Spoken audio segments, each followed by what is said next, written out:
Good afternoon. We are back in session for the Lane County Board of Commissioners meeting on October 8, 2019. We're continuing with our work session on an update on Lane County election security. And when we left off, Commissioner Bozievich was asking questions of Ms. Betchart, so I'll call on Commissioner Bozievich to continue. Thank you. And first, let me say, right before our lunch break, Cheryl gave an excellent answer to how we maintain our registration database and keep it up to date and make sure address changes and all are in there. And I really appreciate the work that you guys do to keep our registration list accurate and secure. So great answer, by the way. Didn't get a chance to say that before we adjourned. And then second, I had two things I was concerned about election security. One was that upfront, and of course we can't deal with the kitchen table issues that I talked about unless we change how we vote. But the other issue I have is around signature verification. And I understand we have people trained and all that, but there is, some concern about the people doing that and whether there's how the oversight of the people checking signatures is. But also in there, I was probably one of the first elections that was very close shortly after statute changed, which allows for the perfection of ballots post-election and chasing those people that had been rejected due to signature problems and trying to chase those folks down and get them perfect signatures and all that. So that's why it's such an important issue, this whole signature verification, because the playing field's not terribly level when it comes to chasing people down post-election.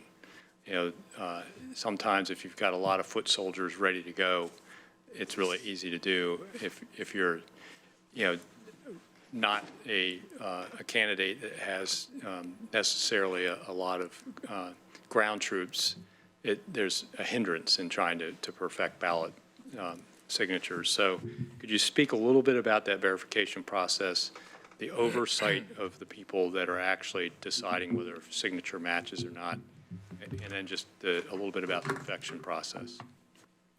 Sure. Chair Sorensen, Commissioner Bozievich, Commissioners. So all of our staff, full-time staff and extra help that we utilize to conduct the election, all have gone through training by a state FBI analyst, signature analyst. So that is how they're trained. And as far as the oversight goes for the process, so all of our processes are actually overseen by a full-time supervisor. The supervisor from Deeds and Records comes over during, prior to the election and through the election so that we can have a full-time staff person that is a manager/supervisor actually overseeing all of those key processes from ballot reception to signature verification to the counting room to the front office, all the different aspects of the election. So they are the ones that one of those supervisors is assigned to train and review the processing for signature verification as they're actually verifying those signatures. In addition, if the signature viewers do reject a signature, then we do have full-time trained staff that are called ballot resolution team, and they will actually give it a second check. So anything that's been rejected by a first check will always have a second check by full-time staff. And those individuals have been working in our office for many, many years, very experienced, have caught many, or not many, but have caught some of those signatures where they actually were signed by another person. Maybe a child was away at college and the mom or dad or somebody thought that they should sign because they know how they wanted to vote or whatever. We actively find those every election. They're referred to the Secretary of State's office as we have a list of rejected signatures, and then those are further investigations that do occur. So that process is ongoing, has been in place for a number of years now. Then we do reach out to all of the voters for unsigned or signature challenges. So perhaps a signature has changed over the years, and maybe you broke your arm and you sign it with the arm that you're not using all of the time. So you may receive a letter from us saying that your signature no longer matches. And that is how we validate that the person is who they say they are, and that vote can go on for tabulating. So if that occurs, then we give information to those individuals so that they can remedy that, because our goal is to count all of those ballots within the law. So we have the people that will respond and get those resolved up to and including Election Day, but the law does currently allow that they can be remedied up till 14 days after the election. So in that particular case, as you're referring to, those challenges now can be publicly disclosed, and a campaign may choose to go and talk to those individuals to encourage them to get the ballots in on time by the end of those 14 days so that their ballot can be counted. In some cases, there is no activity, and often it does depend on whether there's a close race, is what I would say. That's when we start seeing more of that activity. But those are laws that we do have to follow, and we are currently following.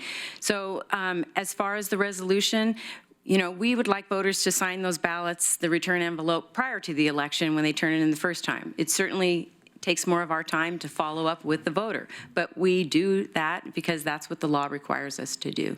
So that is the case in that. Sometimes with challenge signatures, in the majority of the cases, it means that a person would turn in a new registration card with their updated signature, and then that signature will match the signature on their ballot, and then we can process them. But as far as after the election, if they choose not to act, then, you know, it's each individual's decision. So is that? Yeah, that's a great explanation. And I just want to say, I found when I was chasing them down, the most common thing was a husband or a wife that signed a spouse's ballot because as they were driving to drop them off, they realized that their spouse forgot to sign it, so they signed for them. Mm-hmm. And that's the mismatch. And in that case, you know, they can't really perfect the ballot because then they'd be admitting that they signed a ballot illegally. So it was interesting chasing some of those down, but there were quite a few that were senior citizens where signatures change over time, you know, as you know, different injuries and aging issues change signatures. We used to think that sometimes that we've heard comments from people calling in that, oh, you're going after the elderly, but we've actually did an analysis. I think we did it in 2018, and it was actually all ages. It didn't matter, you know, they could be 20, they could be 80. Sometimes the 80, 85-year-old, 90-year-old is a perfect match. And other times it's, you know, somebody might be in their 30s. So we didn't find that there were any. We looked at political party, we looked at age, because we have access to, you know, public access to those records. And we did not find that there was one targeted group that seemed to have more of a problem signing than others. So that was just we did that for our own curiosity because we had heard those comments from, you know, sometimes from people calling in, so. Chair Sorensen, if I may. Greg Rickoff, I have the honor of working with Cheryl. I will not say I'm her supervisor. I think we probably supervise each other equally. But with that said, if you could speak a little bit to the scope of the problem, how many signatures in a typical election might come in unsigned or that you would need to review. And I would like to say for the record, my mom, who in her career with the League of Women Voters probably registered hundreds of thousands of people to vote. As she declined with her Parkinson's and her signature became less legible over time, all of those signatures on the various envelopes are kept over time, and you could actually trace the progression of her Parkinson's through her electoral envelopes. So, and those were not challenged because they could actually see how they related to one another. But could you give just a sense of the scope of the issue here? So we have 262,000 registered voters right now, or over 262,000. In the last countywide election, I don't have the exact numbers because every election it varies, but it's well under 1,000 for sure, unsigned and challenges. So our job right now, though, is to reach out. Should they have something and we want to get them to resolve it, we do reach out to them promptly. As soon as that ballot comes in, we identify if it's unsigned or challenged. Within a week, we will send them a letter so that they can respond to that. The time frame has to do with the different activities that we're doing through the ballot sorter machine, and so that we can track those particular ballots. So it is definitely a very low percentage, and I can certainly provide those exact percentages for different elections if that's of interest to you. Okay, so everyone has spoken but Commissioner Burney, is that correct? Okay, go ahead. Ms. Betchart, can I call you Cheryl? You may. Thank you.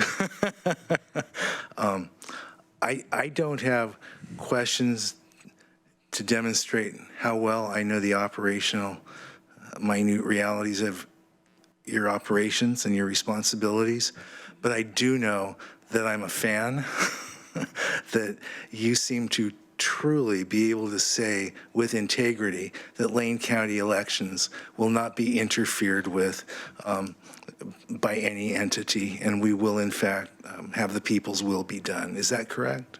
That is correct. And I have an amazing team that supports me in making that a realized goal. So thank you. My questions will be more global. Last night I was watching an interview with a gentleman that wrote the book Information Wars, and it's clear that the moment from ballot to count you've just covered. It's also clear that pre-ballot, as Jefferson said, a democracy is only as good as an enlightened electorate. And you also seem to have a perspective about what's going on nationally to at least preserve the vote, whether they're informed votes, uninformed votes, manipulated, whatever they are people's votes. So what do you see, if I may, is there a concern, and why aren't all states doing what Lane County and Oregon are doing? Chair Sorensen, Commissioner Burney, Commissioners. So I believe there really is, I certainly can only speak primarily to Lane County and to Oregon with the efforts and participation that I've had on the various committees in this regard. But as far as the cybersecurity, when we did the tabletop exercises, there were 44 other states that were involved in that. And with the two, the MS-ISAC and the ISAC groups that have been formed, those were as a result of activities happening in the 2018 elections, and I believe that many states are now actively participating in that. I was able to participate in a Northwest Election Conference this year and our Election Center Conference, where multiple states participate in talking about misinformation and about election security throughout the United States. And I can tell you that I have seen nothing but dedicated individuals across the country that have had to deal with pretty unbelievable circumstances. And I walk away feeling so proud to be in Oregon and to what we have done and accomplished here in Oregon. But I do believe that there are very committed individuals that are handling the elections throughout the country. Is there things to be done? Yes, there are things to be done. And I think that there are individuals very committed to doing that and upholding the integrity of the process. Well, yours is the best perspective I have access to, so I thank the indulgence of the board for that question. Thank you very much for what you do. Thank you very much. I'll just have a few questions. You mentioned that there's 1,000 ballots roughly that where people have not signed them or they can't be read and you have to contact them back. Do you have any resources to actually educate people and tell them, please sign your ballot, please don't vote another person's ballot, that's a crime? Put out some information. How would a person that is motor voter registered because they register a car or the license, or they achieve the magic age of 17, how would they be educated on how to vote and what is proper in voting and what are mistakes that cost the taxpayers money, such as not signing them? What education are we as Lane County government putting out about voting? Chair Sorensen, Commissioners, education is key to all the aspects of the election process, and every time we reach out to an individual voter to remedy something, it's an opportunity to educate, and so we absolutely provide instructional information. From the ballot envelope to the secrecy sleeve that you receive, there's information on there that has to do with conducting and casting your vote. We also have information on our website that we actively update. Currently, we have to update that for 2020, but we've put videos together. I work very closely with the public information officer here at the county for press releases, reaching out through the media. So I think we have done, based on the resources that are available to me, we have done as good a job as we can, but certainly education is something that's an ongoing Do you have process. any educational budget at all to put out the word to voters, separate from the instructional material on the actual ballot? In other words, to the general public, don't vote other people's ballots. Get your ballot in early. It saves us money. Don't spill coffee on your ballot. Don't, what is the phrase Don't from the write olden Mickey days? Mouse in as a write-in. Mangle, spindle, or otherwise mutilate. I mean, what educational resources are out there other than, mailing the stuff to people and then have them, at least 1,000 of them, have problems with it? So there is not a line item in my budget for education. I do not have a staff person assigned specifically to education. Congressman DeFazio, for the first 10 years that I overlapped with him as a commissioner and him as U.S. representative, that was one of his major things. Can't we educate people about, put a line item in there, get some education out to avoid the problems that people have in not ever having been told how to properly do this. Question number, whatever. I know you have a requirement when you're handling ballots that your part-time staff be separated, or I say coupled, by opposite political parties, so that there's no one ballot handled by 2 Republicans, or no one ballot handled by 2 Greens, or no one ballot handled by 2 Democrats. Do you have that same rule for your staff, for the full-time employees in the elections office? Chair Sorensen, Commissioners, we do. So the requirement is, in statute, is for ballot processing. We have made the decision in our county, and I think this has been in place since 1990 when I started, that anytime anyone is in the building, and ballots are present or an election is active, that we have 2 people different political party affiliation. So we do practice that Among your professional staff? among our the full-time staff, yes. Full-time, yeah, thank you so much. You Yes. hold yourself to that standard as well. Yes, I don't want to be, And that's not a state requirement, that's something above and beyond a state requirement. that's correct. Yeah, thank you. Another question is, when ballots are picked up, and let's just use 2 examples, a very Republican precinct, let's say outside of the Eugene Springfield area that typically votes heavily for Republicans, or for illustration in this question, a very, very Democratic precinct that usually votes overwhelmingly for the Democrats. Do you have when the ballots are picked up, and you showed that in the video, where one person had a key to the box to open the box, how do you handle that? Do you have people of opposite political parties going out to open these boxes? And how does one person open the box? Is the other person watching, or do they both have keys? Or how do we prevent the failure to count ballots from a specific, let's say, partisan precinct?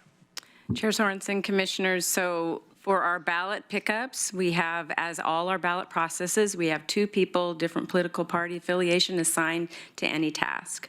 The specifics as far as what occurs at the ballot box is covered in our security plan, so those details are not going to be disclosed at this time. But there are 2 people that get into a vehicle and drive out to the box. That's One of correct. them opens it and one of them watches them.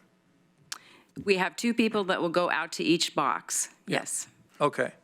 How do you respond to the question that Lane County Elections could, because of lax security, actually fail to pick up ballots from boxes that are outside and not seen by very many people? What if you forget to pick up boxes? So, Chair Sorensen, Commissioners, we have a schedule that is prepared for every election and a timeline that's established. for picking up those ballot boxes. The locations that we've chosen, we do believe are secure locations and have not had an issue of tampering up to date that I'm aware of. So I believe that they are secure. Okay, and prior to you becoming elections director, a box of ballots was found after an election uncounted at Lane County elections. So that is actually a rather unfortunate, and I might add, historical event. The other question is, a few years ago, I got some phone calls from state representatives concerned about ballots being on the ground at the pickup site near Amazon Pool. There were ballots on the ground. They were concerned about this. They called me up at home. I ran over there, and not to pick up ballots, but just to sit there and I'm like, hey, there's ballots. How do you monitor whether or not ballot boxes have been overstuffed, and therefore, and particularly in a big election like 2020 is going to become, how would you know how many people are going to use that ballot box? Chair Sorensen, commissioners, so when we put our plan together for ballot pickups, though, it's based on the type of election, so we will make that determination based on the flow of ballots coming back. We do monitor that on every election. We have historical data that will be used to make that determination coming forward. As far as ballots, them being stuffed, we have all of our high-volume ballot boxes have now been replaced by larger, where it'd be thousands and thousands that could fit in them, from Pearl Street to even the one at Lane County Elections. So we received some grant money to have those replaced so that we wouldn't have that kind of phone call coming in. We also have a phone line that the phone numbers are listed on each of our drop box locations. So should that event occur, we have an individuals call and say that they think that there's too many and it's stuffed. I'd say 99% of the time when we've gone out to that box to check on it, it's a matter of somebody not pushing their ballot all the way through, and then the one behind it gets stuck in there. And we did have an incident, I don't know when, it was probably within the last 5 years, where people were leaving ballots on the ground and on top of the box when they deposited them after the box had closed on election night. So that has occurred. It would appear that they were ballots that did not make it into the box, but in fact, it was after the election had ended. Okay. Yes, that's correct. Yeah, thank you. Did you want to finish? I'm sorry, I cut you off. I was just going to say that as a result of that happening just a few years ago, we now send a team the day after the election to check again, just because we know that voters, unfortunately, if they miss the time frame and don't get in by 8 o'clock, then, it's unfortunate, so they will leave them there. So we go the day after. Do you have ballot boxes at the University of Oregon and Lane Community College? We have a ballot box at the University of Oregon. We do not have one at LCC at this time. How do you select locations for ballot boxes? Chair Sorensen, so the ballot boxes have been in place before my time. It's based on access for the voter, 24-hour access, accessibility, security, and they were made based on the determination was made based on where they were located, the proximity for voters within the entire county. Some areas there was nothing available at the time when the box was put in, so they've maybe found a location that would give a lot of drivability for 24-hour access to What's the, is there any standards by which we would measure whether or not the ballot boxes are in the proper location or not? So I have 3 in my district. I have 3 ballot boxes to service 75,000 people. Mm-hmm. So we do pick them up on a regular basis. So, and right now I currently believe that we're meeting the needs. We look at, as far as usability, how many people. Are there any standards, was my question. Are there any standards by which we would decide whether or not we're meeting the need? The standard would be if I thought that we had an overabundance number of ballots going to one location or 2 locations and we weren't meeting that need, then we would entertain the idea of possibly another site.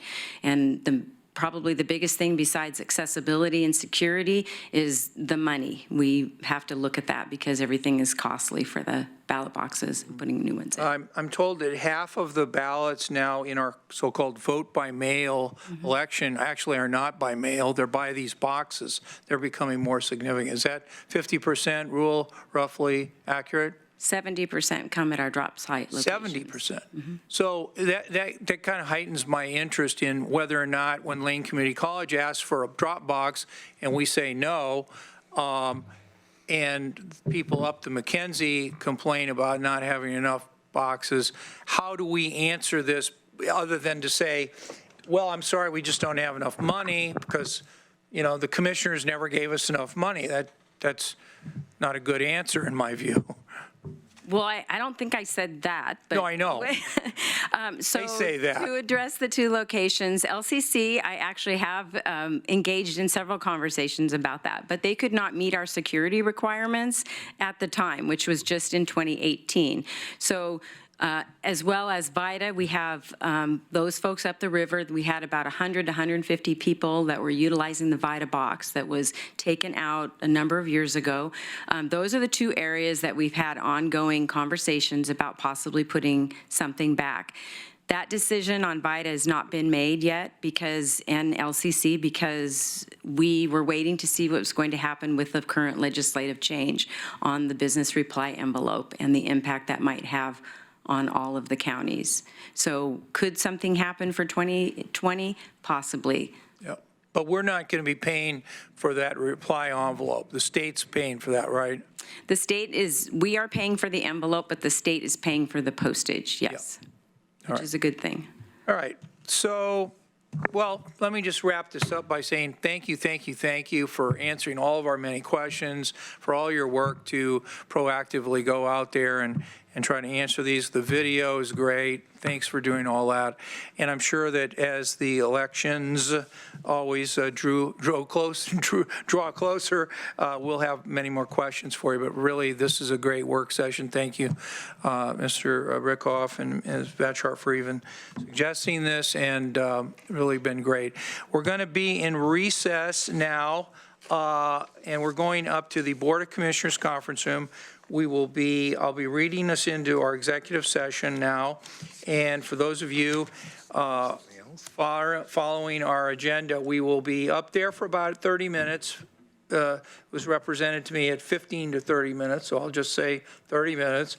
But as soon as we get done, we'll be back here in 20, 30 minutes, hopefully, to resume, and we'll have Mr. Kincaid up next. And I don't know, Ms. Betchart, if you're staying for that or not. Probably not, huh? Yeah, I'm not sure. I'm going to check on the status. We're pulling ballots today for our November election. Okay, very good. So at this time, we'll go to item number 9, which is our executive session. The Board of Commissioners will now meet in executive session upstairs in the Board of Commissioners conference room to conduct deliberations with persons designated by the governing body to negotiate real property transactions and to consider information or records that are exempt from by law from public inspection. This executive session is held pursuant to RS 192.6602 ENF, which allows the board to meet in executive session for the purposes listed. Representatives of the news media and designated staffs shall be allowed to attend the executive session. All other members of the audience are asked to leave the room. Representatives of the news media are specifically directed not to report on any of the deliberations during the executive sessions, except to state the general subject of the session as previously announced. No decision may be made in executive session. We will be reserving our right to come back into public session here in the Board of Commissioners meeting room in Harris Hall after the conclusion of our executive session. We are now in recess. We'll be in recess for approximately 4 minutes, and then we'll start upstairs. A bit longer than 4 for me.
on Tuesday, October 8, 1:30 PM. Our next item up is item 8C. This is our work session on the 2020 census and redistricting.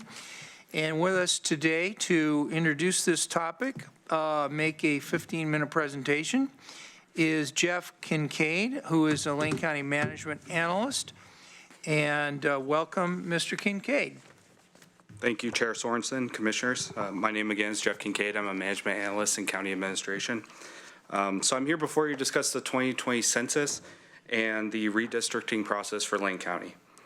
This item was sparked by a request from Commissioner Buck regarding Lane County's role in redistricting.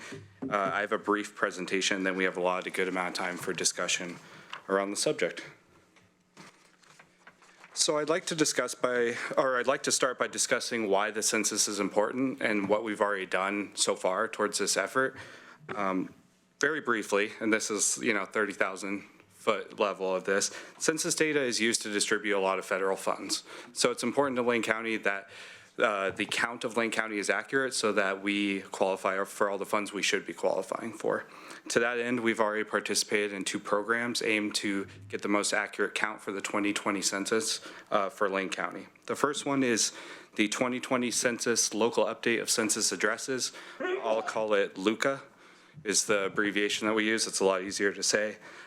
So this is really the only opportunity offered to tribal, state, and local governments to review and comment on the U.S. Census Bureau's residential address list and for our jurisdiction prior to the 2020 census. So in 2018, we appointed LCOG as our liaison because of their expertise in mapping and all that. And so they received the file, were able to verify and bounce off and provide feedback to the Census Bureau. Again, the intent for that is to make sure that their rolls of addresses on file are accurate with what addresses are on the ground so households don't get missed. And also so that they don't send materials to a house that either doesn't exist or something, and that just wastes resources. The second program we participate in is the new construction program.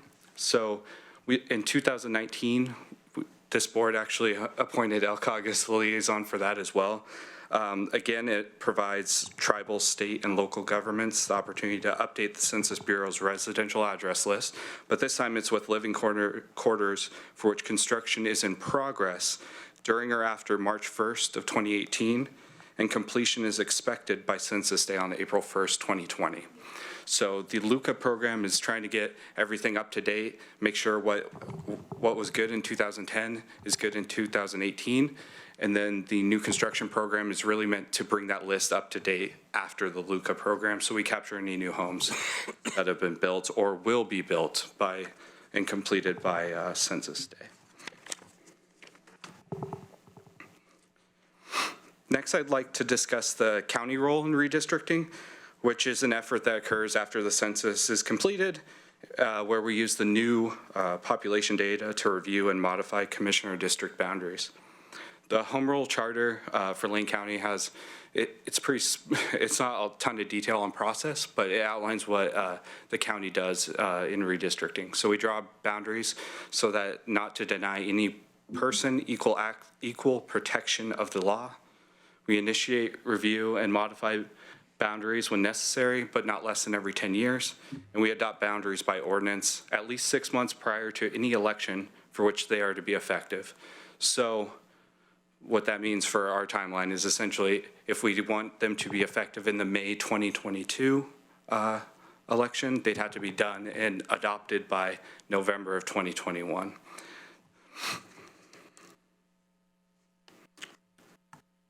So now that we kind of know when we're anticipated to adopt the boundaries, which the target date is November 2021 due to when the data will be available to us, I'd like to review the key dates for the census. And some of these you can see have already passed. The LUCA review ended in July of 2018, but the new residential construction program goes through January of 2020. Then Census Day is on April 1st, 2020. An interesting thing about this census that's new, first time ever, the households are able to respond and are encouraged to respond online. So that's something that hasn't ever been done before, but that's going to be a new feature of the census this year. The data is not going to be, so after the April 1st, the Census Day, then the Census Bureau has until December 31st of 2020 to get the data to Congress and the President. Then the data won't be available to us until March of 2021. So that's really the day where the rubber hits the road and we can really begin the actual work of redistricting with the target date of November 2021 if we want to have it enacted by the May 2022 election. And really, the work that we're talking about now is going to focus on what can we do so that by the time March 2021 comes around, we already have all the process in place, we already have committees appointed or task forces or whatever the board desires in place, and the resources allocated so that those committees can be successful, and we won't have all those stumbling blocks leading up to the once the data is available. So now that we know what we've done so far and what we ultimately need to do, I wanted to just brief you on the process that's been used in the past. So historically, we've contracted with LCOG for the last 4 in 2011, 2001, 1991, 1981. In addition, in 2011, the county contracted to purchase Moonshadow software, which is, from my understanding and research of Moonshadow, it's a software solution that allows you to analyze impacts of moving boundaries more quickly, and then so you can workshop scenarios faster than saying, what if we did this? And then there's a lag time before you actually seeing it. In the past, we've also appointed a citizen task force to provide recommendations to the board. In 2011, that was a 7-member citizen task force. Each commissioner appointed 1 member, and then the task force itself appointed 2 at-large positions. And as part of the ordinance process required by Lane County, there were public hearings conducted.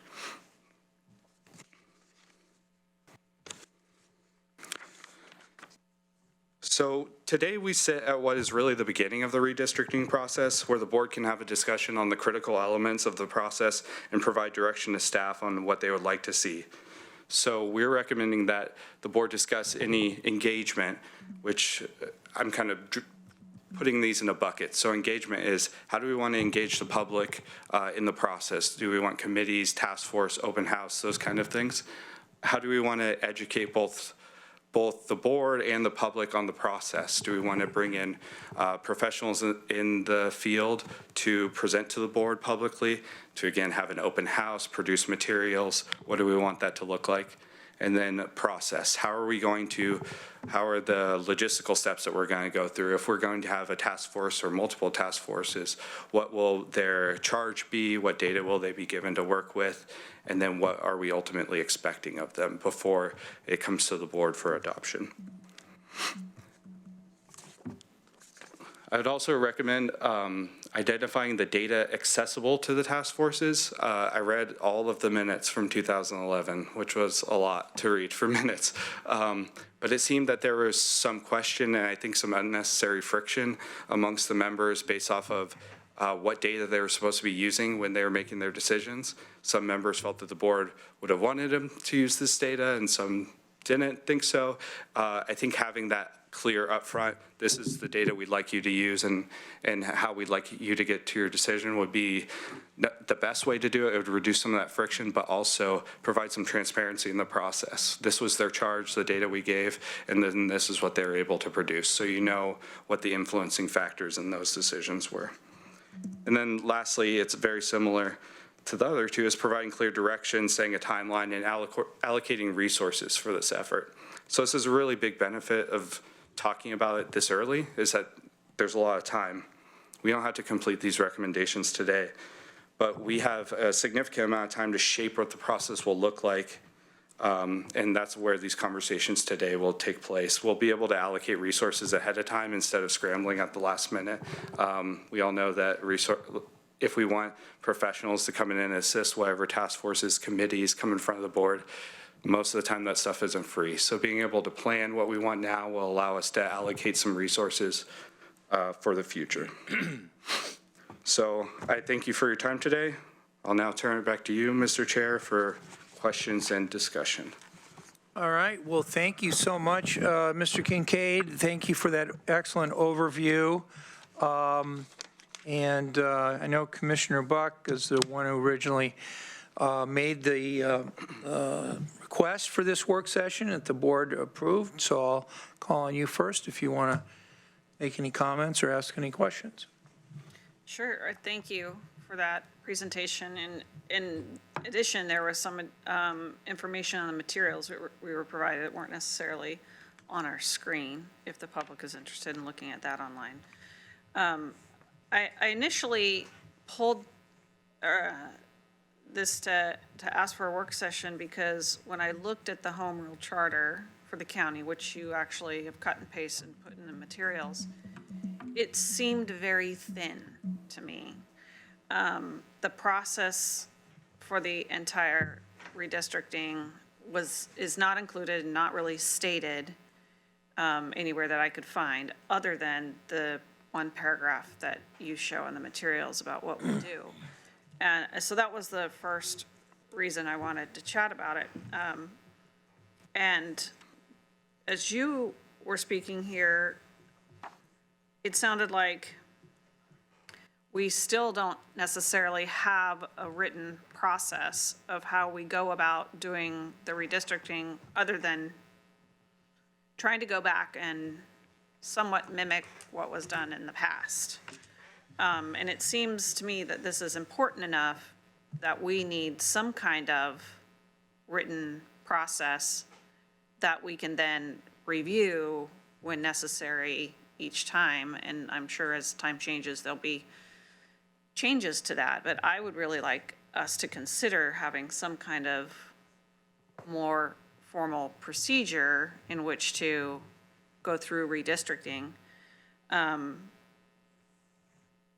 In addition, we've gotten 2 letters from the League of Women Voters, who I know are in the audience, who are very interested in this particular item and have suggested some 3 items specifically in which, to continue exploring what we do in the coming 2 years throughout this process.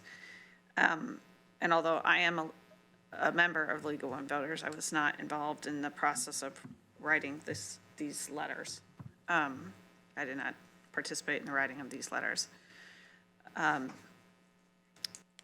I think that they bring up some really important points that we should consider as we move forward in determining, what we want our process to be, what is the timeline we'd like to lay out to have certain things done.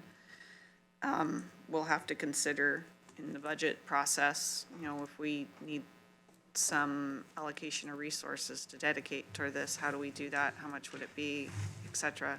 So I'm really interested in what the rest of the board says, but it's kind of the beginnings of why I really wanted to have this conversation. Okay, other commissioners? Commissioner Bozievich? Sure. First, I want to point out that our real deadline is actually September, because that's when you can file your candidacy for the May 2022 elections. So it's be really difficult to allow candidates to file for districts that aren't determined yet. So we really have from March to the 1st of September to complete the redistricting. Second, I just want to point out one of the things that wasn't in the package, which I wish was, which was the Secretary of State's guidelines for redistricting, because I think they were really clear and really guided the last process.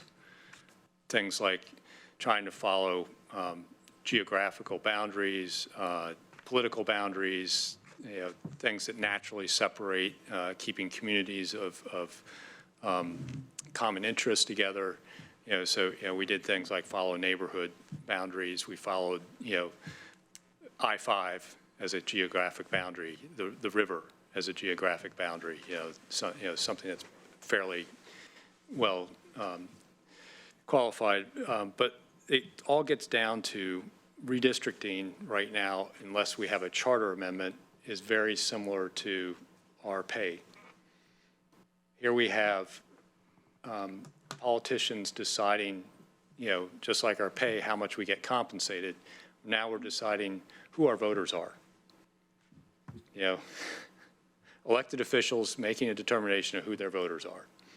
And that just doesn't sound right. Similar to us having to adopt our pay raises and everything else, it just is a difficult,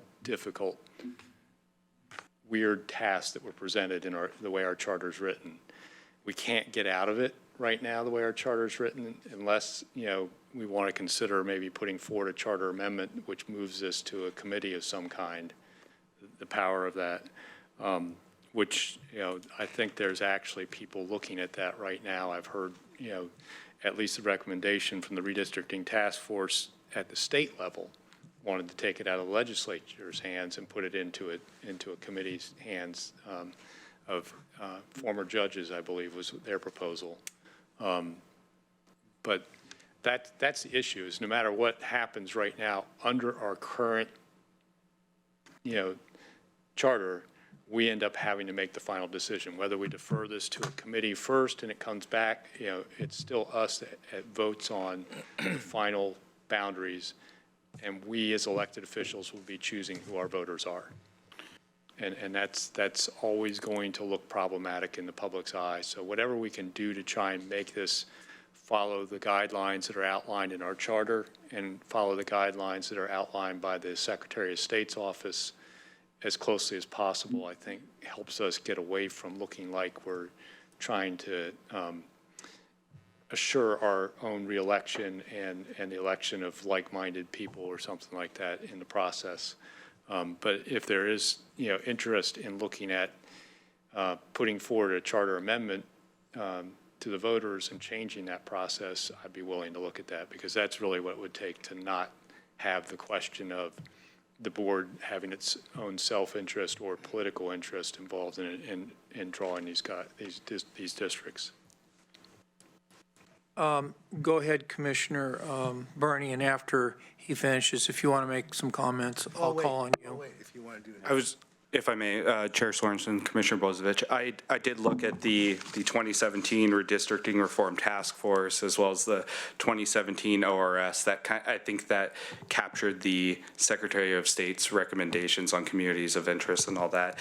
I view this as more of a general discussion on the process, less down in the weeds on the descriptive and prescriptive items, but I did look at all that as we were approaching this in preparation for what I anticipated would be future discussions. We dive a little bit deeper on it as well. Thank you, Mr. Chair. First, when do we need to make these decisions you've alluded to so that there is time to implement such a process? Chair Sorensen, Commissioner Bernie, the data isn't available likely until the end of March 2021. So we have, I'd say, well over a year until these decisions would need to be made. There would very likely, depending on the level of changes we would like to make, I would lead with that. But if it were as simple as we're appointing a committee to do certain work and we're hiring consultants and things like that, around this time next year, starting that work, knowing here are the targets that we want to do, we want to hire these people and appoint certain folks, then getting those items on the board's agenda and working through contracts wouldn't be that difficult. So my input on that, first of all, I concur with everything that Commissioner Buck said, both in bringing this up and in her comments. This is important. This is really important. So I would suggest that we can do pre-planning that relates to citizen engagement in the process even before then. I would suggest that one of the things we want to do is really maximize how we do that. That relates, now I'm going to jump to the census because we're talking about redistricting. Dumb question. I spoke to a man coming to the Board of Commissioner meeting this morning who told me he's been homeless for the last 11 years here in Eugene. Are the homeless counted in the census? And forgive the naivete of that question. Yes, Answer, yes. Okay. They are counted. so, okay, they're counted. So we could have an intentional, inordinate amount of homeless people counted in the census to increase the amount of resources that drives. And I'm just asking, Okay, no answer to that question. Interestingly, and maybe it's my newness to this, but I have no problem on the issues of pay and districting. I will state right now, I will never vote for a raise for county commissioners while I'm on the commissioner. And I will also state that that one of the things that elected officials have is accountability. And so I'm one that favors a tremendous amount of citizen input, and I'm one that favors elected official accountability, and I'm one that favors voting people out if they're not accountable to the district that they supposedly represent. So those are my inputs on it. And I think this is great, and I think this is a big deal for our community. And I, like Commissioner Bozic, would love to see all of the existing guidelines. I don't know if the Secretary of State will be providing modified guidelines for this count, but if so, I would just love to have all of that information at our disposal. Thank you, sir. I'll just say that, first of all, I don't agree with the premise that we need to wait for the federal census. In my view, we do not need to wait for the federal census. We need to use the data that we have now and data we will acquire along the way. The Portland State University Population Research Center already puts out for all Oregon counties and cities population estimates. They receive money from the taxpayers of Oregon on a contract to put out this data. They have it available, and I don't believe that waiting until the federal census data comes out is appropriate. I think we need to ratchet this up much faster, and I feel that the people that we appoint to whatever group we're going to appoint, they can begin learning about that data and learning about the specifics within our community. So I don't think we need to wait. Number two, I think we have to have a much more vibrant effort than the board and the county has had in the past, both in terms of starting earlier and using data that we have now, but also reaching out to the community in a greater and more meaningful way to alert them to the seriousness and under the current rules that the Board of Commissioners is ultimately going to have to make a decision, usually in August, because of the rule that says you need to have a district for people to run in that is accurate, so for them to run in. Getting up to speed on the Secretary of State guidelines, getting up to date on the latest in a constitutional sense of how courts have said they're going to allow variances between representative districts, and also being up to speed on what the Oregon legislature is doing with regard to their decision to create House and Senate and congressional districts, which will all occur if things go according to normal. That'll occur sometime in the 2021 legislative session. That's when that will be done. So I favor appointment of a redistricting task force.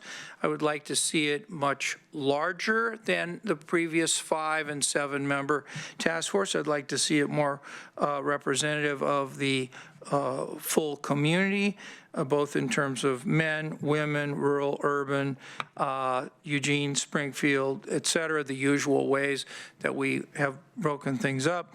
I'd like to also see that we put money into it. I'm glad Commissioner Buck mentioned that this does cost money, and that I feel that we need to have this into our budget because of that. I believe that just having a small contract with LCOG is not really going to create what I called the vibrant effort in terms of outreach, consultants, larger larger task force, and getting up to speed sooner so that various options can be presented for the public to consider as this makes its way toward the Board of Commissioners. And Commissioner Farr, you're recognized. Thank you for putting me last in the queue. I appreciate that. I have a number of things to talk about. You are recognized as soon as possible. As soon as you have finished talking, thank you. So a number of things. I was, the last two censuses, I was redistricting. I was on the Eugene City Council. And it was two very different approaches that were used, but also two very different needs that were used at the time. And I see that Kelly Osborne is in the audience. And Kelly, you were an integral part of that process. In response to Commissioner Buck's question, Commissioner Buck is suggesting that we don't have an outlined process. And I've not seen anything outlined, but certainly other agencies do have outlined processes that we can take a look at. And I would start first with the City of Eugene, because in 2000, after the 2000 census, we had a really big lift that we had to achieve. The districts, the 8 wards in the city were very unevenly populated, and also they didn't take into account, for instance, geographic features, and didn't take into account man-made features. After we did the 2002, I believe it was, and Kelly could maybe correct me on that, we came up with a new set of districts that were really quite well balanced. The next time we needed to redistrict was my second set of terms as a city councilor, and very little had to be done at the time, just minor adjustments. So I think the City of Eugene has a good process in place for you to look at, Jeff, and take a look at what they've done. You may find some guidelines there. The most important thing is that this should not be, as we have seen in the past at the state level, this should not be a political or a politically motivated process. It should not be done with the intent and the outcome of people being disenfranchised from the district that they are actually in. Now, I talked about that ever so briefly this morning, and I talk about it fairly regularly, that the people in Shed don't share much in common with the people who live close to Hayward Field, except they have the same state representative. And that same representative represents the University of Oregon and Pleasant Hill and Mackenzie Bridge and Brownsville and Shed. Most of the voting is in the University of, I'm not sure what the percentage is, it's a little over 60%, I believe, of the voters are right inside the City of Eugene. Consequently, the people in Shed have their representative basically chosen by the people of Eugene. Doesn't make a great deal of sense to me. So I think taking into account that what happened then, and I believe that was actually done by the Secretary of State, that particular redistricting ended up being Secretary of State Bradbury that did that. It ended up really disenfranchising people. I talked a little bit about my district, House District 14, which I was the first representative for after the redistricting, where the majority of the voters were inside the city limits of Eugene, but also the people of Cheshire their representative was in effect chosen by the City of Eugene. So it didn't, we need to avoid that kind of an outcome. After the last state redistricting, I had one state rep come to me and say, well, we did a pretty good job this time. I think we've realigned it so no Republican ever can be elected from and pointed to a particular district. I said, well, good job. All right, you've really made that a one-party district. That's not the kind of outcome that we wish to see. What we need to see is really what are natural divisions, and make certain that we don't have any chance of people pointing and saying, you did that because of fill in the blank. When we redistricted for the City of Eugene, Gary Rare actually voluntarily, because we looked to get a very equitable redistricting lines. Gary Rare, who was a city councilor, redistricted to a point where he could not run for re-election because he was no longer in the district that he voted yes on. So it has to be that selfless as we go forward. And I think Commissioner Bozievich is suggesting maybe we need to look more closely at who is actually making the initial recommendation for redistricting. I agree with that. I think that if we go down a path that allows in any way for this to become a Republican versus Democrat or Pacific Green versus Libertarian, whatever it may be, process, then we are really going to do a disservice to the people who we're trying to represent. And we don't want the people of Shed voting with the people having to accept the results generated by the people who live around the University of Oregon. That's the utmost disenfranchising that you can possibly have, and it was done clearly with political motivation in mind. So that's what I have to say about that. Whatever process we go through, I'll look at it very closely, and the main thing is we cannot be political when we go through the process.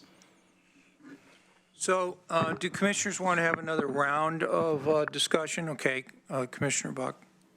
I appreciate everybody's thoughts on the subject. Because our home rule charter doesn't have very much to say in it, I do feel like we'll most likely come to a point where we would want to consider a charter amendment to flesh out the outline a little bit further. But I'm really interested in what the public thinks they want to see in a redistricting and how that would be laid out. So I do think that if we've got a lot of work to do before this all comes out. I feel like we need some regular updates. It's going to take a little bit to put a task force together and pick everybody that's going to be in there and get them up to speed and get the conversation going. And the nice thing is we have that time. And we can do that. I don't want us to have one conversation that kind of flies under the radar until this time next year. I would like to see, updates on how we're processing this pretty much throughout 2020. And did you have some timeline ideas on what that could look like? Chair Sorensen, Vice Chair Buck. Thank you for that. When I said next year as the timeline I more so meant all the discussions we've had discussions, and now we're actioning those discussions. So we're having board orders appointing task force, board orders approving contracts, and the like. I haven't developed a timeline. I was using this opportunity to take the board's temperature on it, I'd say, and see kind of the will of the board and what direction we'd like to go before developing a timeline. I imagine after this discussion today, I'll have a lot more meat to go back to and really put together some more of the materials that I've kind of read through, but for the board's benefit, and then maybe some suggestions around timeline based on what I hear on task force setup and things like that for the board to consider to have a deeper conversation. Okay, let's go down the thing in the sequence we did before. Thank you. So first, I think the idea of using pre-census data is not the best idea, because one of the things is the districts have to reflect that census data, I think, and we might be able to do some work there, but I think you start over again once you have the census data. And I don't know if we want to go down that path, pre-census data or not. There are other things we can look at before then, which is kind of the structure of how we want to gather input, how we want to have recommendations come to the board on redistrict scenarios for us to adopt, and how we're going to pick those scenarios, I think is more important than starting to look at data prior to when we have it. And I think we also chose in the previous couple,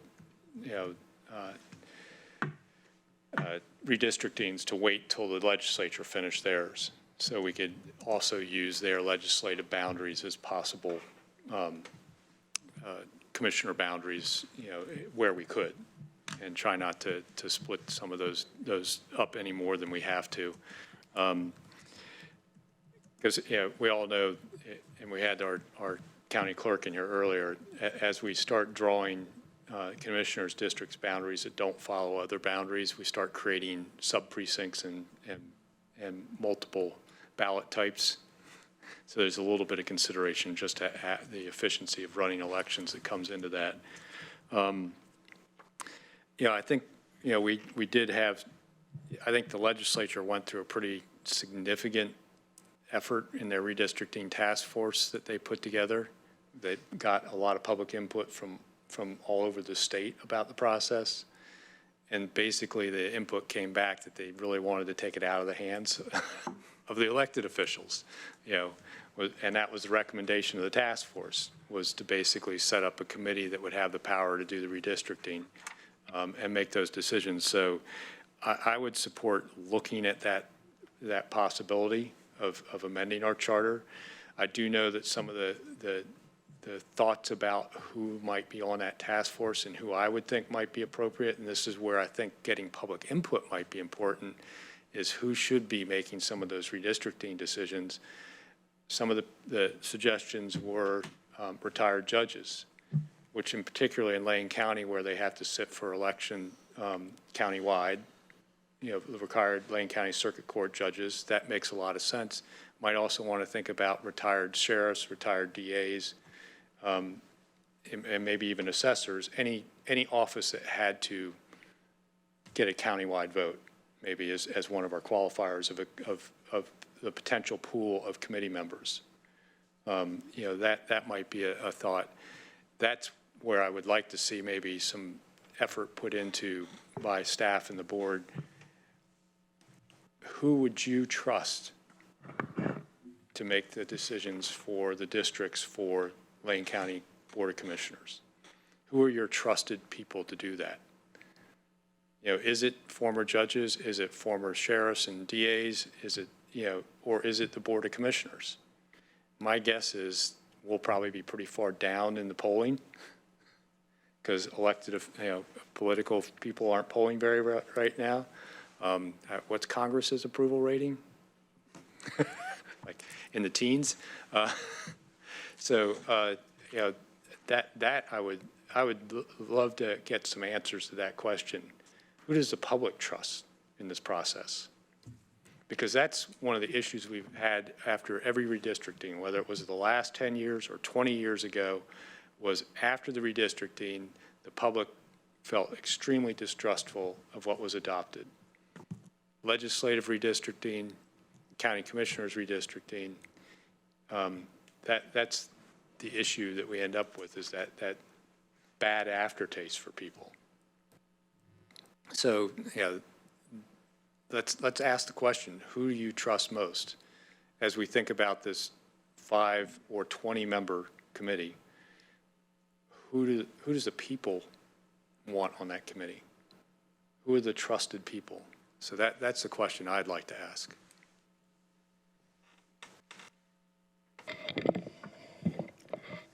Of course, depending on who you ask, you get different trusted people. True. I know, I'm just being silly. But is there something, Right. some Right. group of people that rises to the top? Right. Is it retired judges? First, I want to thank the League of Women Voters for being here, and I'm actually going to tie this in.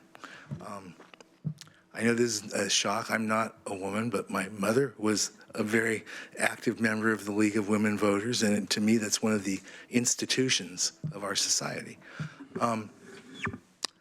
Reason I also mention that is when we're talking about counting, like counting in a census, I think we're also talking about counting like encouraging people to vote and counting votes as it relates to elected representatives and various issues, such as our chair keeps bringing up, what are people willing to pay for vis-a-vis additional revenues for certain subjects. So I would say, Jeff, the temperature is critical, that there's great interest in this.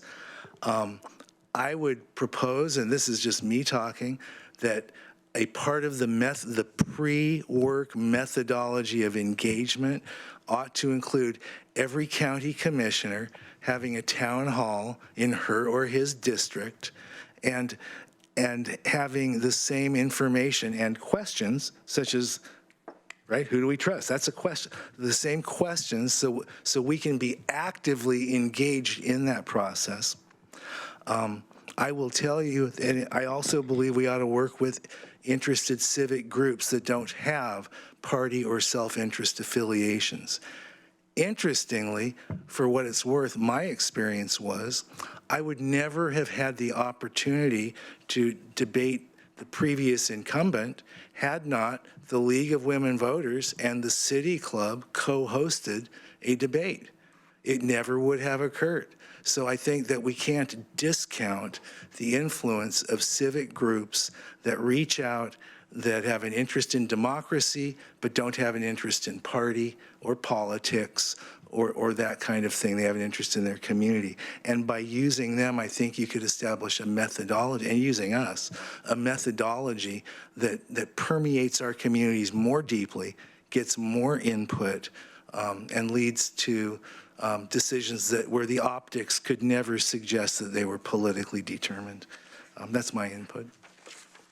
I'll just say that I favor charter amendments both on the pay of commissioners. That's always rankled me that I have to vote on whether I get a reasonable compensation or not. I'd love to see a charter amendment that says that we appoint a group of retired judges to make that decision. I'd be open to a charter amendment that says we appoint a group of retired judges to do the redistricting, and that decision is not something that goes to the Board of Commissioners, but that's something that they decide. And if they want to put us all in different districts, then they can put us all in different districts. And then it's also a way of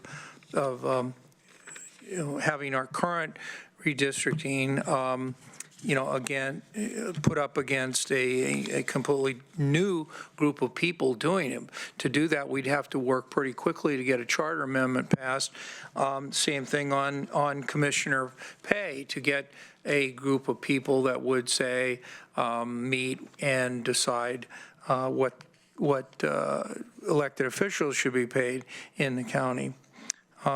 So I'm in favor of that. I still take the view that Portland State University's Center for Population Research does get paid to make population estimates, and they are relied upon in making many decisions in the allocation of state funds, in the allocation of decisions over land use, and that they're up the freeway. They will come down here. They will do special projects. They've done census projects. I don't think we need a census, but I think what we do need is current data that our committee, if we have a committee, or if we have a charter amendment that puts judges in charge of it, no matter who, can get started sooner and just learn the basics of what are the population and what are the communities of interest. That's a term that's used in the Secretary of State's guidelines. What are these communities of interest? Because I think that people have reasonable differences of opinion about what a community of interest is. We've heard Commissioner Farr say many times that SHED doesn't have much in common with the University of Oregon. Well, I don't know, compared to what? To me, there's not enough people in SHED to form a legislative district, so they're going to have to be in somebody's district. They're going to be in with somebody else. Now, if we do form a rural district with a completely non-urban population, we take the 12 cities of Lane County and we say none of them can be in a rural district, then we got a really huge unmanageable rural district, and maybe all those people have something in common, but then the people who live near Cottage Grove aren't in Cottage Grove because we put a whole rural district together. So to me, this is not easy, and this is always subject to attack that it's been done for some nefarious purpose, either to protect a powerful incumbent, to protect a political party, to protect some special interest group, and it's not easy. I personally think the sooner we start on it, the better. And Mr. Kincaid, thanks for listening to the commissioner's comments. And Commissioner Farr, you'll have the last word here. I've had my last word. Thank you. Okay, thank you very much. Appreciate it. And we'll just refer this back to the agenda team if there's sufficient interest in the future to have other work sessions. So thank you. All right, we are ready to go back to our main agenda. I don't think we have any county council announcements.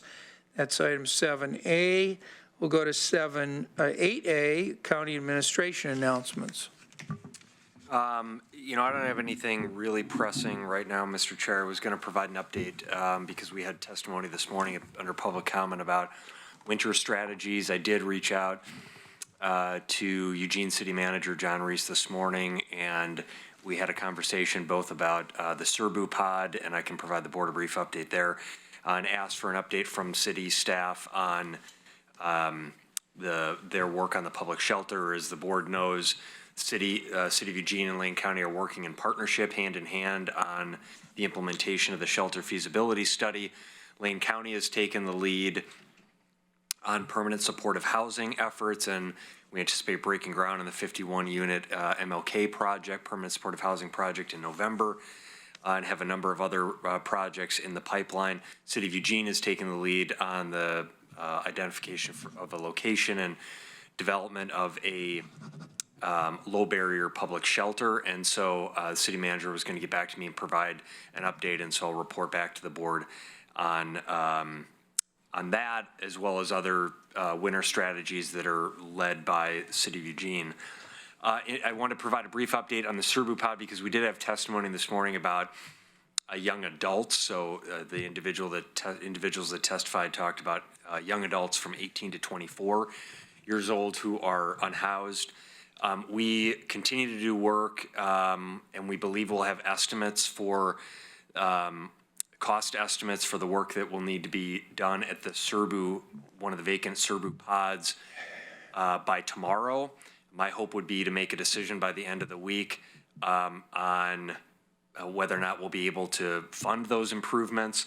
It likely is going to be a cost that will require the board to take action to approve it. What I would like to do, we believe it's going to be a matter of a few $100,000 for improvements that will need to happen to that Surbu pod. Again, we don't have the final cost estimates in yet, but we anticipate that tomorrow.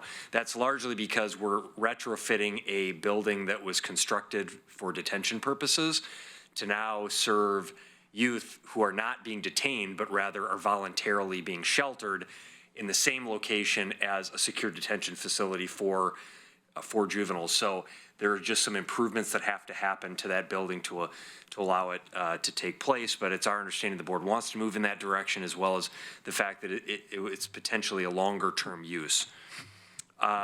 Once we make that decision, and I think before we come back to the board for approval of the cost for those improvements, I'd like to release the RFP.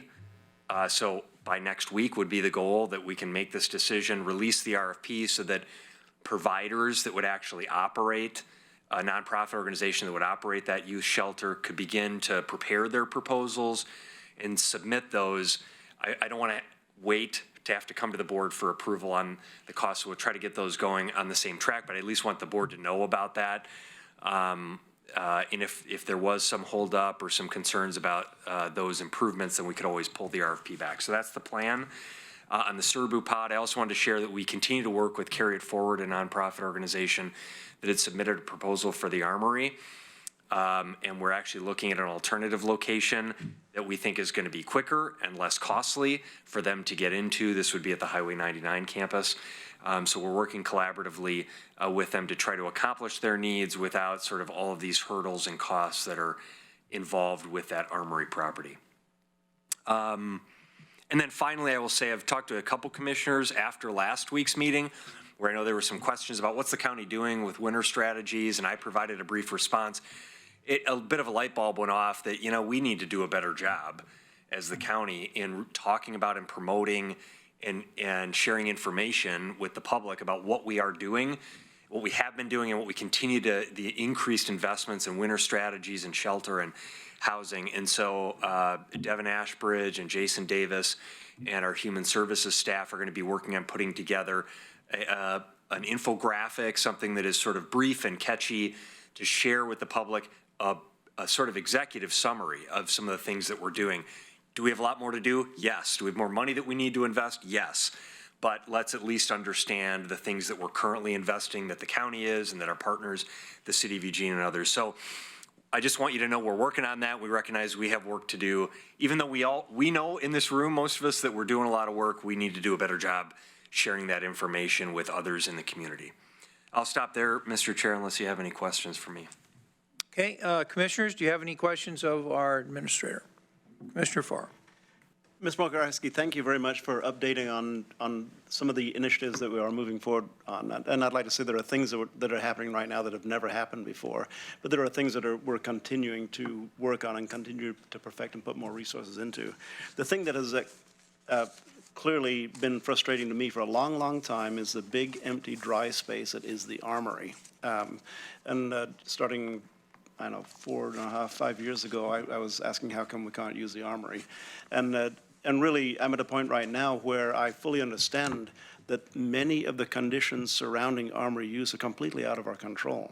We don't have control over whether or not we can move into the Armory because we are subject to city codes, city occupancy rules, and many other things that are really predicated by jurisdictions that are not Lane County. That being said, I'm not going to ask you what's happening with the Armory because you've already provided us an update. Carry It Forward would like to move into a part of the Armory. We're providing them with an alternate, a very viable alternate that may get them in far sooner and allow them to stay far longer than the Armory would.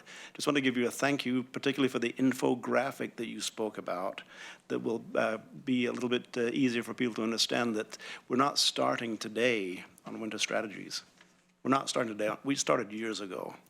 Starting in June's not right, wouldn't have been right. We started years ago on winter strategies, and we continue to perfect them. Not perfect, but we continue to make them better and continue to put additional resources into them. It's not a brand new effort on our part. So thank you for that piece of information. Okay, do any other commissioners want to be recognized for questions of the county administrator on announcements? Seeing none, we will then move on to Commissioner Business, item 12A. Are there any announcements that any commissioners wish to make? Commissioner Buck. I would just like to share that yesterday I went to the Oregon Emergency Management Association's meeting, and this was for crisis management at a manager or elevated elected office course. And in there, we had emergency managers from all over the state, from a good chunk of the state. Each county's emergency manager was there. We had fire marshals there. And the feedback generally to somebody like myself is they want to see more electeds come to those courses and be present in those conversations. So I just encourage you, if you hear about anything like that, to be involved as much as possible. They really want us to be there. And I learned a lot, really, from their point of view as to how I can be more useful when, emergency situations arise. So if you have time, please do attend. In addition to that, it sounds like next Tuesday on the 15th, when we have our evening public comment session, our Oregon Kid Governor will join us. So she'll be here with us next Tuesday evening, and they'll put out an announcement, but I'm hoping it will be lively. I know there's a lot of things happening on 15th. There's several different events going on that night, so I don't know how many people will have come, but I'm hoping that it'll be educational for her. She'll be able to listen to other people in the community, and we'll be able to just provide her good experience while she's here. Good. Okay, other commissioner announcements? Commissioner Bernie? I just wanted to share that Thursday evening is the Springfield Education Foundation's Evening of 11,000 Stars, which is a huge gala activity in that community. Not that we'll see you, but you all are absolutely invited, and I know that Commissioner Farr is especially someone who the Springfield community likes to see whenever he has the time for it. Lived there for a long time. There you go. That answers the puzzle. And I also, that's my only announcement for now. So last Wednesday was the Justice Reinvestment Act Grant Review Committee. And I'm happy to announce that we were fully funded for our formula request, the portion where we get based on the percent of people we have under supervision, just like our Community Corrections Act funding. But in the supplemental downward departure grants that are competitive, there was only 7.26 million available and over 12 million requested by 15 counties. And basically the recommendation to the full CJC, which meets next week on the 16th, was first they tried to eliminate things that weren't eligible from people's grant requests. Lane County didn't have any ineligible items in their grant request. But once they did that and they fully funded 2 new programs because there was a preference given to new programs, they then gave a 20% haircut to everybody. So we are short $161,000 in change now in our budget that we had kind of counted on throughout the budget process, specifically in our 416 program, which is a really great downward departure program. It deals with people that have been arrested for multiple property crimes that don't have any violent crimes against themselves, but have a substance abuse issue. So the whole point of it is to take these people that are committing multiple property crimes, probably due to their substance abuse issue, and get them into treatment and all that, and keep them out of the prison system.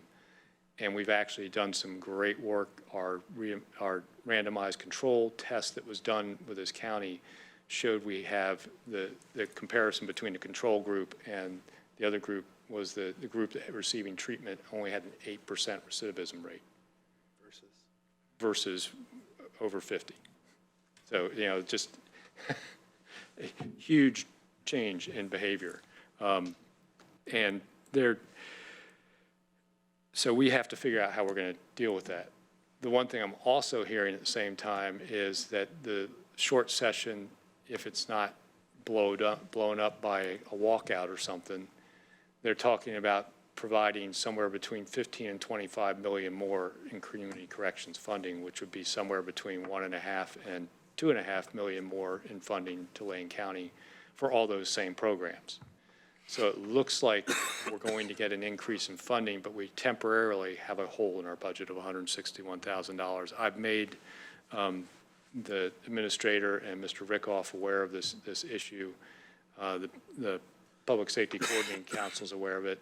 I think you're going to see a proposal in the near future to kind of temporarily fill that hole in the hopes that it's permanently filled in February, or and sometime shortly thereafter by the legislature. But just be aware that we've got this hole that was basically funding both DA and parole and probation staff for that downward departure program. That was what we proposed to fund positions there. I think we're actually going to count it against the parole and probation staff because that's also eligible for community corrections funding where the DA is not.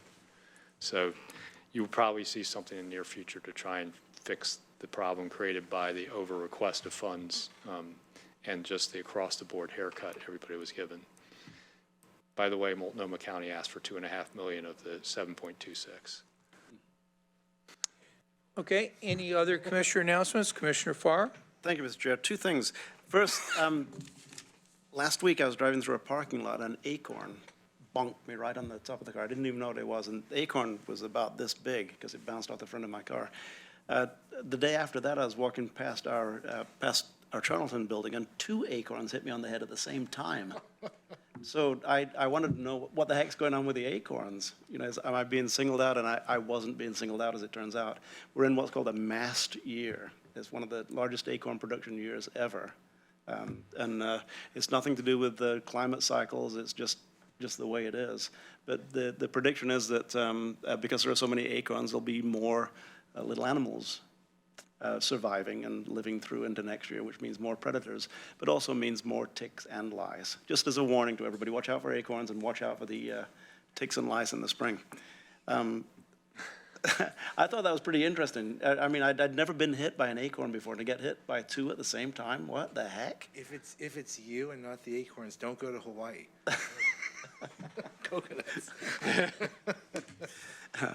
The second thing is last last Wednesday, we had an opportunity to host Senator Ron Wyden over at room 258 at LCBH, and our Lane County health staff was there, including Dr. Kincaid and Dr. Ludke, also including Dr. Jenny from the state Department of Health. Springfield Mayor Christine Lundberg was there, but Karen Gaffney was there, and Ron Wyden was there, and more significantly, the most important people in the room were kids from virtually every high school in the area who wanted to respond to Senator Wyden's concerns about vaping, about vaping surrounding type of vaping products like that are the Juul vaping product, which evidently is a very tasty, many different flavors that you can get of Juul. I hadn't heard much about it, but anecdotally from the kids in the room, it really is flourishing on middle school and high school campuses now. This is anecdotal from the kids in the room, and it was corroborated by kids from different schools, from Calapooya High School and from Sheldon High School, those extremes of this metro area.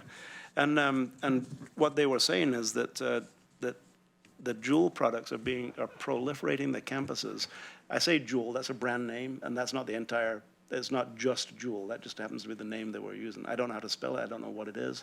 I wouldn't know where to find it in a store. However, it has flavors, and the concern is that because it has flavors that are attractive to younger people, and it does have high nicotine content, people who otherwise would not start smoking cigarettes because of the nasty taste that cigarettes have may start smoking and get addicted to the nicotine product through the better tasting products. And once again, this is speculation, but research seems to back it up. And that once they're addicted to nicotine through the tastier products, then the bad taste becomes less of an obstacle, and they continue with a cheaper, less expensive, bad-tasting products. We have a pretty comprehensive report on what the kids had to say. It was really well done, really well attended, and the kids were really eloquent, very highly motivated to speak, and every single kid in the room had something to say. Wanted to thank Senator Wyden and June Chadha for arranging it, and especially thanks to Lane County Health and Human Services for making it happen on our facility. Thank you. Thank you. I'll just mention a few things. One is I was fortunate enough to go over to the Oregon Emergency Managers Association conference, a very well-run conference, and a lot going on at their conference, and our emergency manager, managers taking a big lead at the conference, especially Patience Winningham. She's well-respected at that association. Also mentioned that Commissioner Farr and I were lucky enough to have lunch with Senator Manning and also Multnomah County staff, Lane County staff, and we were, I guess the guest of honor besides Senator Manning was Commissioner Sharon Myron. Ms. Myron is a phenomenal public official. She's a lawyer who helped children in her law practice and then became an emergency room physician, ran for Multnomah County Commissioner, has a big interest in housing based upon her experiences as a emergency room doctor. And Multnomah County brought along a number of staff people that Alex Kyler is working with in the government affairs arena. Thought that was really worthwhile. Thank you, Commissioner Farr, for your role in arranging it. And Dan Bryant, of course, was with us. Dan Bryant with our Poverty and Homelessness Board was also there as well. So they did a tour. I wasn't on the tour, but they did a tour. So anyway, very good. Cross-county pollination. So now we're working on item 12B, our agenda team requests. Any agenda team requests? Commissioner Bernie? First, I thought I looked this up. I just wanted to respond to the vaping discussion that Commissioner Farr brought up. So I believe Oregon's governor has now banned flavored vape, and that may go into effect. And it must have been very related to the discussion you had. And it looks like it may go into effect by the end of the week, according to an article I just pulled up. So I'm delighted you were there, sir. My wife complained about that her last years of teaching very much. I don't know if this is an agenda team request or a work session request, but there have been numerous articles, some of you may have read them, about the renaissance of economic and business activity occurring in downtown Springfield. Several of those local businesses and a couple of the developers I've been working with quite a lot, and I am hoping that we can put on the agenda for December 3rd, I don't know the process, maybe a 10-minute recognition of some of those people who would like to be seen and known by all of the commissioners, and that would be my request, if we could recognize some of the key people behind that downtown Springfield renaissance that you've read about. Yep, I think that it's appropriate for agenda team request, and I would be in favor of that. We do need 3 commissioners to act on that. So I see some head nods. So, Mr. Mokryski, let's see if we can do that, and maybe have Mr. Ramirez or Commissioner Bernie arrange for that. We'll put it into our December 3 agenda. Thank you. Any other agenda team requests? Okay, and we'll go on to item 12C, which is our work session request. Do any commissioners want to propose a work session request? No. Okay. At this time, I'll call on our county administrator for a review of assignments. So I just have that one, Commissioner Bernie's request to have a presentation on Springfield Main Street, along with the City of Springfield and Springfield Chamber. I heard December 3rd mentioned, so we can see if that's a good date, you know, somewhere around there, I'm guessing. Whatever works, that was the date requested by them. That Springfield requested? Yeah. Good, okay, I didn't catch that, thank you. So that's all I had. Okay, and I'll just add, please keep your, Ms. Jones informed of your schedule, because we have one executive session item that may need to be advanced for a board, public board meeting. So that's an example of keeping in touch. And also, I'm reminded by attending this emergency managers conference, just how busy everything was on February 25 and 26 when we were getting ready for a board meeting and pulled off a board meeting on the 26th of February because everybody kept Ms. Jones informed of their availability to be contacted by phone. That was Pretty lonely up there. Pretty lonely right there. So that was an example I gave to the emergency managers this morning. The thing is, we do have a big schedule next week. We have all-day Tuesday session. We're going to try to have a little time off before 5:30. We will have a 5:30 public comment with our Oregon Kid Governor, who's a McCormick elementary student here in Eugene, and then we will have at least a 2 and possibly a 3-hour work session on Wednesday, the 16th. So it'll be a very busy 2 days, but we are now getting ready to adjourn. Is there anything before we adjourn that I need to be informed of? Okay, if not, we are then adjourned. Thank you.